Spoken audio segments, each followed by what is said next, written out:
emergency responders know to expect the unexpected, and the beginning of the new year was no different.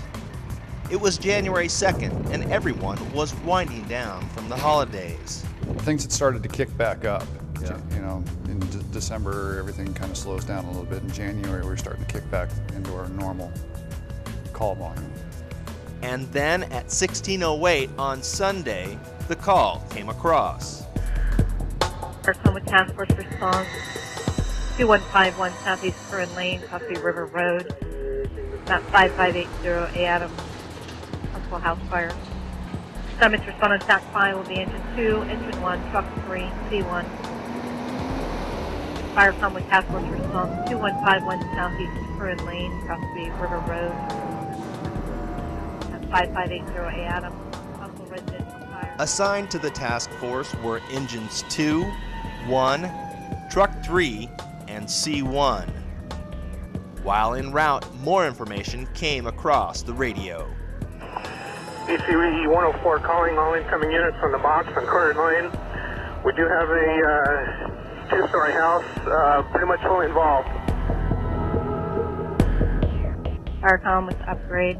This will be on box 5580 A Adam, residential fire, 2151 Southeast Curran, Coffee River Road. At this point, additional resources were added to the box.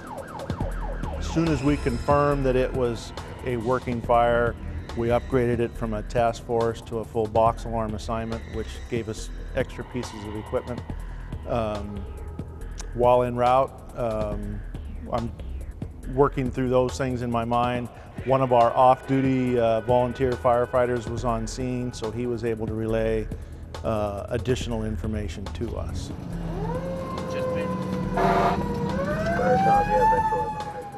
All apparatus were en route, code 3. But within a minute, something quickly went wrong. When we were approaching the intersection of 5th and Washington, I had been watching that light for a while just because I know it's a light rail intersection. And I wanted to make sure that that light definitely didn't turn red. When we approached the intersection, the light had stayed green.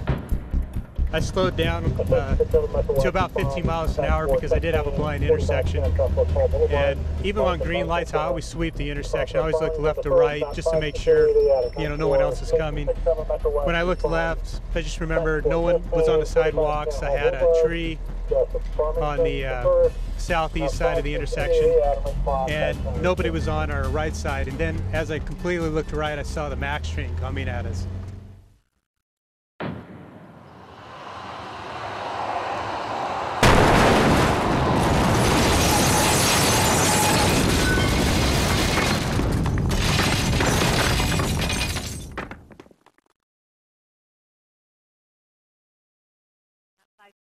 A Adam.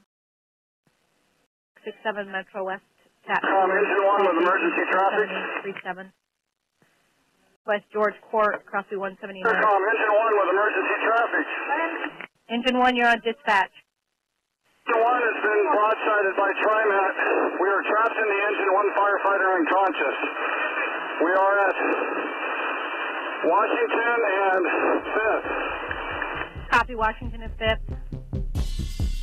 When I say that it was a bomb that went off, it was like a bomb had gone off. I had no idea what had hit us. While we were sliding sideways, I kept thinking to myself, we're going to stop at some time. We're going to stop at some time. And then I looked over to my left and saw the house and the tree coming at us. You know, I told the guys, oh no, look out, because I knew we weren't going to be able to miss them. And I was instantly angry because we had a green light. You know, I just didn't know what was going on. I didn't understand why they were there. And so I stepped on the accelerator and tried to get us out of the path as much as we could. After initial contact, the engine continued to accelerate and the train derailed. The engine finally came to a stop when it was pinned against a tree about 100 feet from the track. Erwin was unconscious the whole time until we got him out on a gurney on the street. If you, as a lieutenant on an engine, had seen your firefighter face down in a pool of blood, I think your first thought would have been the same as mine, that we had just killed a fellow firefighter.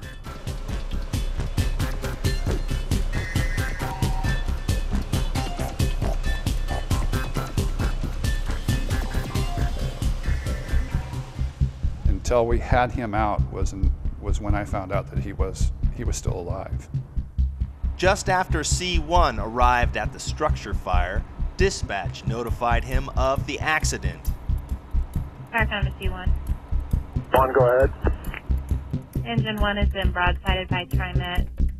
Not only did I have my working frequency on, but I was monitoring the dispatch channel. And in the background, I thought I could hear Carl with emergency traffic. Well, that kind of sparked my ear a little bit.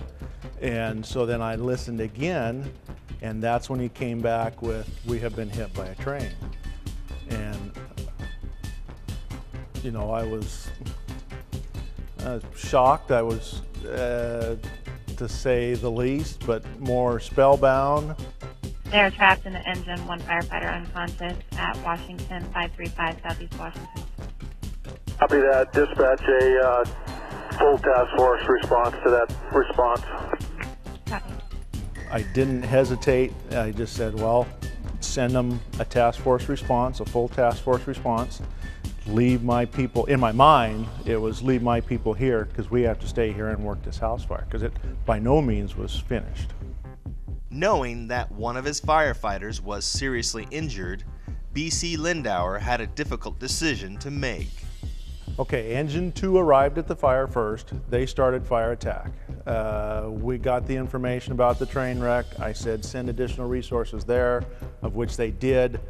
Engine 3 is still en route to my location. They asked if they could divert, and not knowing exactly where they were in their route, I felt it better that they come to my location because I needed help at the fire. While all engines and the truck continued to the house fire, Rescue 1, a two-person company, was allowed to divert to the train incident. Now, Rescue 1's first response area is the exact area where the train wreck took place. So based on that, I said, all right, Rescue 1, you can divert, see if you can provide assistance at Engine 1's location. You know, I just looked at my partner and said, prepare to go to work, you know, prepare for the worst, and, you know, we'll do our best. Just had to kind of get the thoughts of, the worst thoughts out of her head and focused on the task at hand. The entire crew of Engine 1 was transported with various injuries, with one unconscious firefighter being life-flighted. Afterwards, as the train was being pulled away from the wreckage, you could see just how close it came to hitting directly where firefighter Erwin Promitzer sat. And then next thing I know, I'm waking up on a backboard, all bundled up, strapped down, ready for to go to life flight. And surprised the heck out of me because when I woke up, I was looking up at one of the paramedics and I says, what's going on? Weren't we going to a house fire?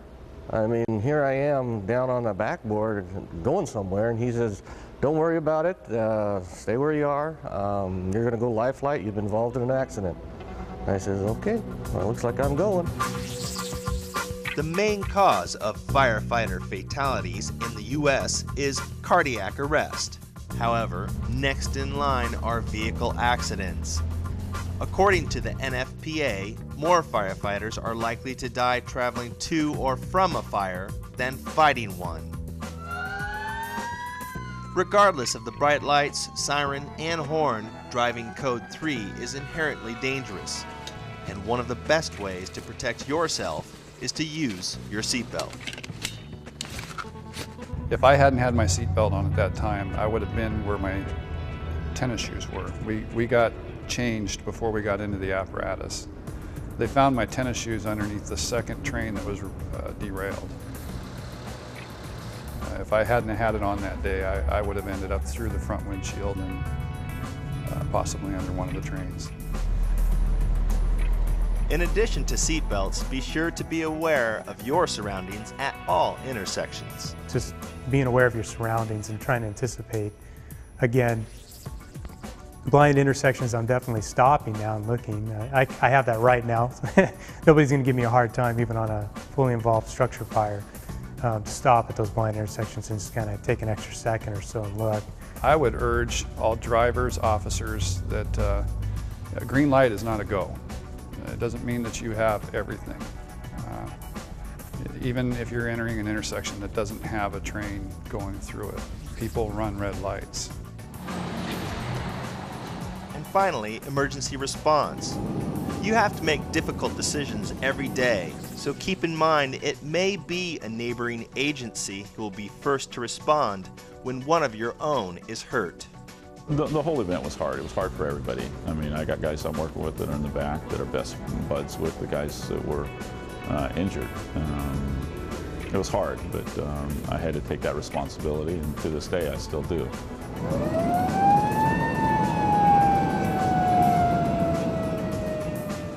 When driving to an emergency, it can be easy to skip something as simple as a seatbelt, or take a green light for granted, especially in a 25-ton rig.